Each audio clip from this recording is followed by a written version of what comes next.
धनंजय मुंडेंनी कोर्टात धाव घेतलेली आहे आणि करुणा मुंडे यांना पत्नी मानण्यास धनंजय मुंडेंनी नकार दिलेला आहे. तर तुम्ही काय सांगाल याबाबत?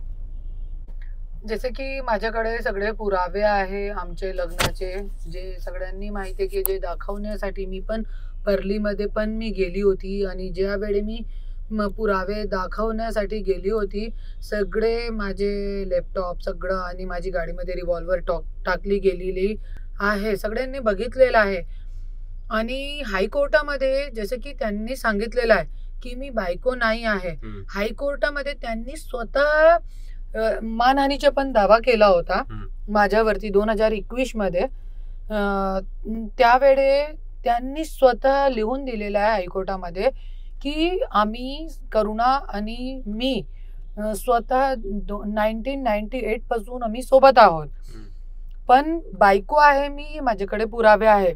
आमचे दोघांचे जॉईंट अकाउंट आहे, त्यांची एक कोटीची पॉलिसी आहे, जीवन विमा पॉलिसी, त्याच्यामध्ये मी पत्नी म्हणून नॉमिनी आहे, असं सगळं काही. आणि त्यांची एक विल पण आहे जे त्यांनी स्वतः लिहून दिलेली आहे.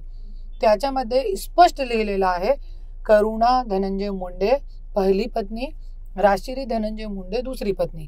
हे सगळे पुरावे जे आहे माझ्याकडे आहे. आणि आता 15 दिवस अगोदर त्यांनी माझे मुलाबाळांचा पासपोर्ट काढलाय आणि अगोदर पण पासपोर्ट होता माझे मुलाबाळांचा, त्याच्यामध्ये पण स्पष्ट लिहिलेलं आहे पिता का नाम धनंजय मुंडे, माता का नाम करुणा धनंजय मुंडे.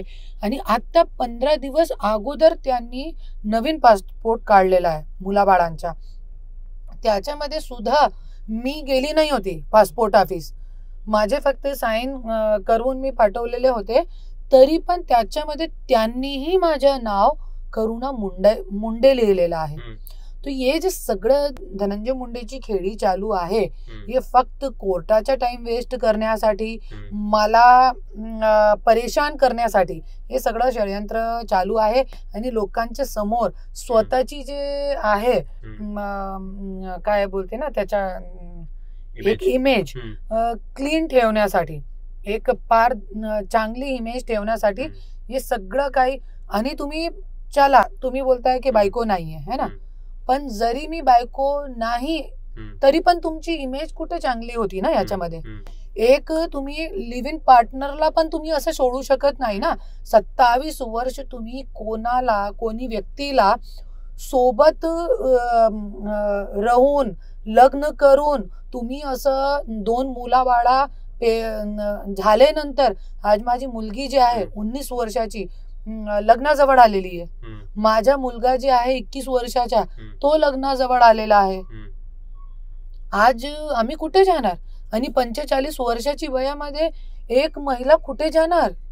जैसे आज मी स्वतःच्या एक स्त्री जे आहे, एक स्वतःच्या अस्तित्व लपवून आज एक पतीचा आणि आपले मुलाबाळांचं अस्तित्व निर्माण करते.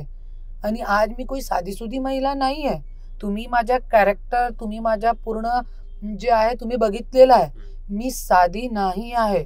जरी आज मी धनंजय मुंडे माझ्या जीवनात नाही होता, तो मी कोणतेही मोठे पदावर होती आज.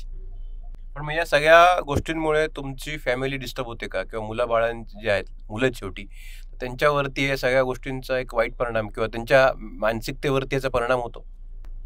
माझी पूर्ण फॅमिली बर्बाद करून टाकली है धनंजय मुंडेनी. मी तुम्हाला सांगू शकत नाही. माझी आईने आत्महत्या केली. याच्यामध्ये जे बहिणी होती तिला खूप त्रास दिला त्यांनी. आणि दोघांच्यामध्ये काय होता मला तो काही स्पष्ट माहीत नाही. 2021 मध्ये ज्यावेळी तिने केस केला त्यावेळेस सगळी गोष्टी समोर आली की असा हे लोकांचा होता. 2008 मध्ये माहीत पडलं होता. त्यावेळे माझी आईने झेर खाल्ला, मी स्वतः झेर खाल्ला होता. त्यावेळे 5 दिवस CHL अपोलो हॉस्पिटलमध्ये मी भरती होती. तरी पण आज एक असहाय औरत जे असती ते खूप असहाय होती है, क्योंकि परिवार भी साथ नहीं देता. आज मेरे भाई बात नहीं करता, भाभी बात नहीं करती, पूरी फैमिली ने नंबर ब्लॉक करके रखा है. फिर भी आज मेरे बच्चों को भी मुझसे नेगेटिव किया गया है. और आज बच्चे भी नेगेटिव क्यों ना हो बेचारे, उनको भी कहीं ना कहीं मेंटली त्रास है ना. आज कहीं ना कहीं एक पॅचअप करने की जगह धनंजय मुंडे दर दिवशी आमच्याकडे नवीन नवीन नवीन नवीन प्लान घडतोय. आणि आता अभी एक औरत है कोई तो पूना में, वो गंदा गंदा बोलती है. अरे ऐसे दो कोड़ी के लोगों को आगे करके तू अपना रिलेशन, अपने बच्चे, ये सगळं तुम्ही संपू शकत नाही. हे मुद्दा संपू शकत नाही, और बढ़णार. असे घाणेरडे कृत्य करताय.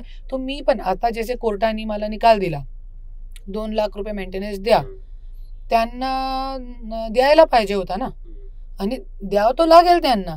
कुठेही जरी सुप्रीम कोर्टामध्ये गेले तो सुप्रीम कोर्टाचा आदेश आहे, द्यावं लागणार आहे. जरी तुमची पत्नी आहे, मुलाबाळा आहे, तरी तुम्हाला द्यावं लागणारच. तुम्ही कुठेही मजदुरी करा, पण तुम्हाला द्यावं लागणार.